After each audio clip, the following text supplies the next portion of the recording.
네, 안녕하십니까. 주식담화코치입니다.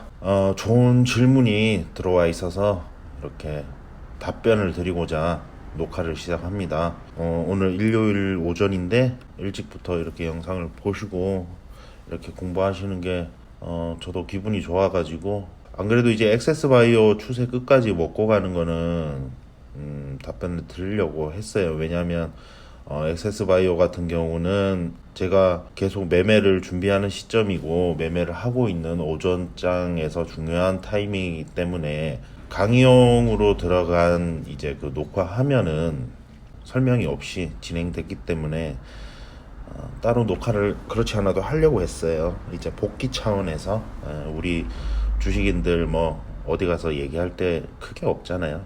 주식 하는 사람끼리도 마음 편하게 이제 얘기하고 이렇게 질문 주시고 하시면 너무 좋습니다. 바로 차트 보도록 하겠습니다. 이제 이 구간이에요. 이 구간인데 오늘은 다른 얘기 필요 없이 이 종목, 이 움직임 가지고만 얘기해 보고 있습니다. 이 구간이잖아요. 이 구간. 제가 한 요쯤부터 이렇게 사가지고 매도를 이 구간, 이제 이 구간 나눠서 하고, 그리고 여기였나요? 예, 이제 사가지고 한 요 정도 선에서 이렇게 매도하고 나오는 또 이렇게 매매를 한 건데, 질문 주신 거는 그러니까 지금 이렇게 이 부분만 보도록 할게요. 네. 등락이 이렇게 이쁘게 계단식으로 상승을 했고 매수 매도를 반복하면 더 효율적일 것 같은데 그렇게 하지 않은 이유가 궁금하다가 첫 번째고, 두 번째는 호가창 상에서는 매수 매도가 뒤집히면서 매도 타이밍이 많았는데 길게 끌고 가신 그 근거가 궁금하다고 하셨어요. 일단 첫 번째는요, 이제 일봉상으로 볼게요. 일봉상으로 보면 이 긴 윗꼬리, 이 음봉, 이날이잖아요. 이날.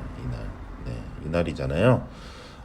갭을 뜨고 시작했어요. 시가가 3,790원에 시가가 시작해서 이제 떠 있는 상태였어요. 그래서 이제 제가 보던 시점은 이 구간에서 이렇게 봉을 만들고 있었어요. 이렇게 왔다 갔다 하면서, 그죠?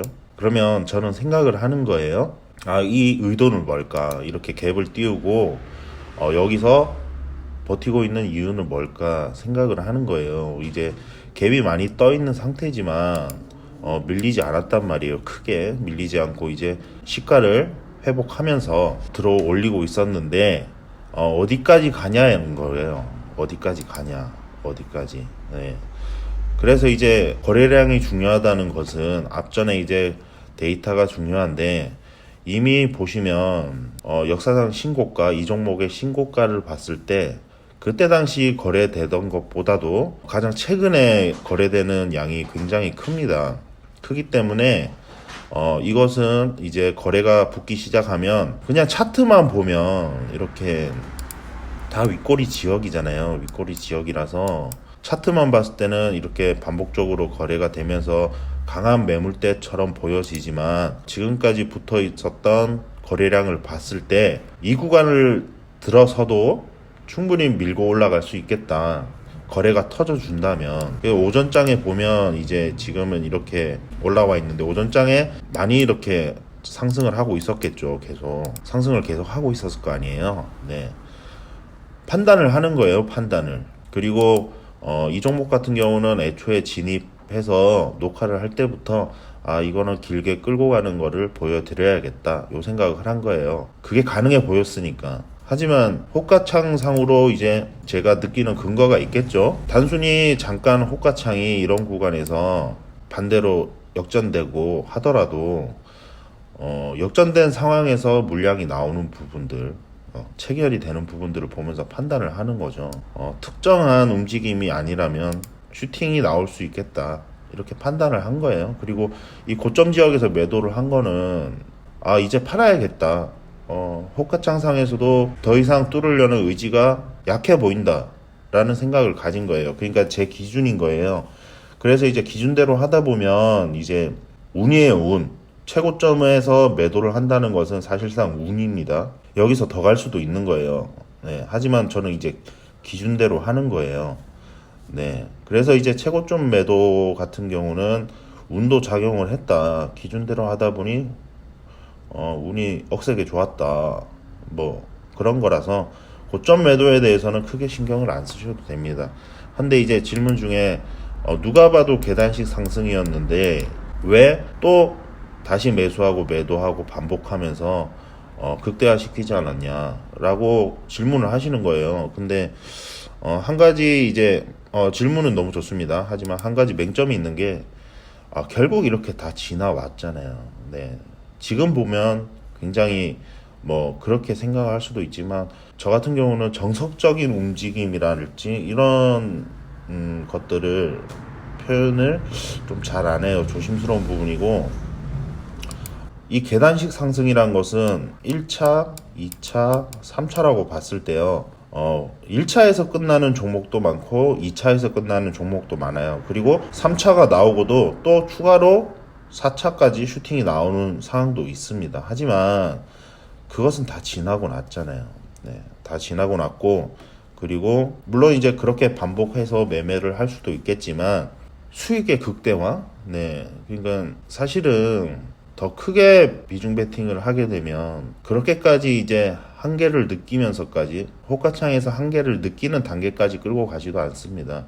네, 슈팅 구간에서 거의 매도를 치면서 가기 때문에 끌고 가진 않지만 이제 소액 비중일 때 한 번에 처음에 들어갔던 물량을 쭉 가져가서 수익을 극대화하는 게 굉장히 중요해요. 계좌를 불리는 데 있어서 이런 매매가 중간중간에 터져주면 진짜 계좌가 확 불어나거든요.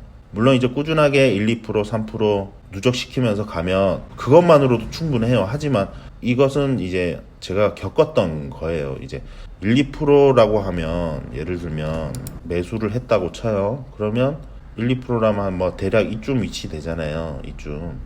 네. 그 구간에서 계속 매도를 하면서 그런 종목을 찾아다니면서 반복을 하면 누적이 됩니다만 이렇게 한 번에 끌고 가버리게 되면 수익이 극대화되죠. 네. 그것을 이제 보여드리고 싶었던 거예요. 네. 이런 매매도 있다. 네. 그리고 저 같은 경우는 만약에 이런 구간에서 샀어요.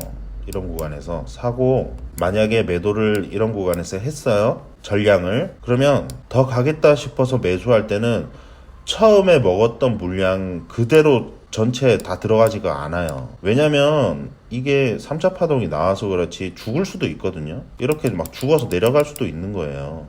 네.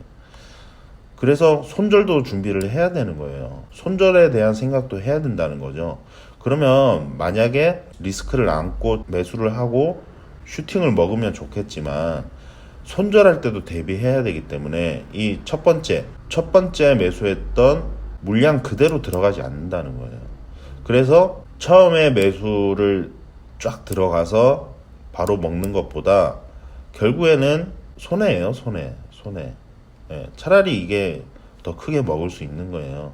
근데 이론적으로는 뭐 사실 저도 이제 그렇게 말하면 참 편하겠죠. 여기서 사서 여기서 파시고요. 여기서 사서 여기서 파세요. 네. 전액 몰빵해서 이렇게 반복하시면 계좌는 2배로 불어나겠죠 라고 말씀드리면 굉장히 편하잖아요. 하지만 그게 아니라는 거예요.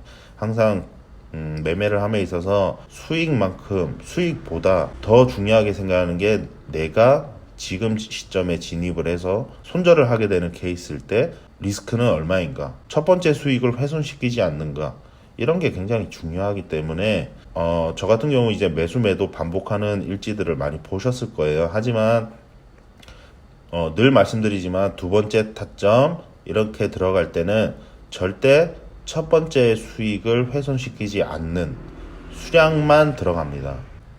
제 기준에서는 이렇습니다. 네. 그래서 다시 일봉에 들어와서요. 자, 고점 지역이 이 정도 구간이잖아요. 저는 이제 매매한 게 영상으로 남아 있으니까 뭐 지나간 차트 가지고 얘기한다 이런 말씀 안 하셨으면 좋겠어요. 가끔씩 정말 100명 중 한 분은 뭐 지나간 차트 보고 얘기하냐 이러는데 그래서 매매한 거 기록 남겨놨잖아요. 이 종목 제가 매매했잖아요 이때. 그죠? 답답합니다. 이거 이렇게 끌고 가는 단타 쉬운 건 아니잖아요. 쉬운 건 아닙니다. 네. 여튼 좋은 질문 주셔가지고 이렇게 답변 드리는 건데요. 호가창에 많은 것이 있습니다. 네, 제가 그 영상을 매매 영상을 올릴 때 설명을 할 수 없는 상황이기도 했지만 코멘트를 안 넣은 건 분명히 이유가 있겠죠. 네, 이 매매에서 눌림목 상황에서 호가창, 돌파 상황에서 호가창, 그리고 고점 상황에서 고점 징후 호가창, 예, 시작되는 호가창, 그게 다 녹아 있습니다. 그러면 말씀하신 대로 여기서 못 잡았더라도 호가창을 보면 눌림목 상황에서 반전이 나올 때 그것은 단순히 이제 호가창에서 매수 잔량, 매도 잔량 그 단순히 수치만 보는 게 아니라 거기서 강하게 위로 체결시키는 움직임들, 그런 것들을 보면서 눌림목에서 상승 전환될 때 또 따라잡을 수가 있겠죠. 네, 실제로 제가 이제 그렇게 매매하는 영상도 있잖아요. 그죠? 그리고 이제 초창기부터 쭉 봐 오셨던 분들은 제가 인스타그램에도 일지를 그때는 계속 올렸었어요. 매수 매도 타점을 보시면 말씀하신 대로 그렇게 하는 케이스도 있습니다. 하지만 그것은 매매 상황마다 다르고 당일 시장 상황에 따라 다르기 때문에 그때그때 판단이지 딱 정확하게 매수는 이렇게 해야 된다, 매도는 이렇게 해야 된다, 이 종목은 그렇게 했어야 된다라는 정답은 없다라는 겁니다. 고정관념을 머리에 박아두지 마세요. 네.